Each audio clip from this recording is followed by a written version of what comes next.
We start tonight with new information on acid attack suspect Marquise Johnson, who turned himself in last night and is expected to be charged soon with first-degree assault.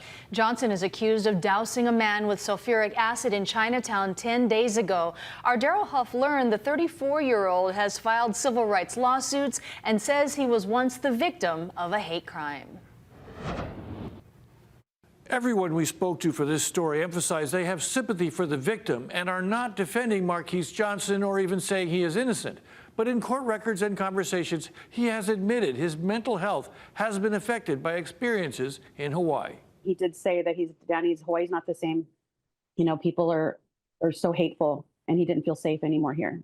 And that's why he said he left. Daniela Stolfi helped Marquise Johnson in 2022 post a call for witnesses after he said he was the victim of a beating in Chinatown by a gang yelling racial and anti-gay slurs. He woke up in a hospital. They had cut his face with bottles.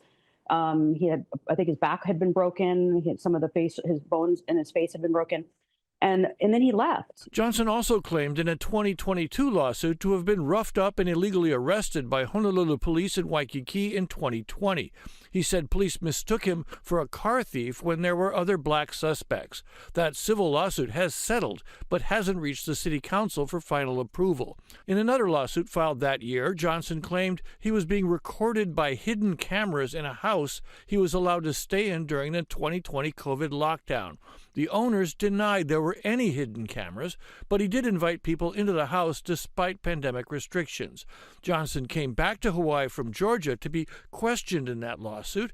That deposition happened the day before the acid attack. So we don't know what happened, but I do want to clear up the fact that this wasn't some stranger that just got off the plane and that nobody knew and just, committed a crime. Johnson's friend said he didn't flee Hawaii even after hearing he was wanted by police. She spoke to him before he found a lawyer and turned himself in. I wanted to check in and make sure he was safe, and he was just kind of waiting for somebody to contact him to see what he needed to do. Last we heard, the 30-year-old victim in the case is still in stable condition. It's unclear if there was a conflict between him and the person with the acid. Police have until tomorrow to charge Johnson. That's when we'll learn more about the evidence that led the police to identify him. If convicted of first-degree assault, he faces up to 10 years in prison.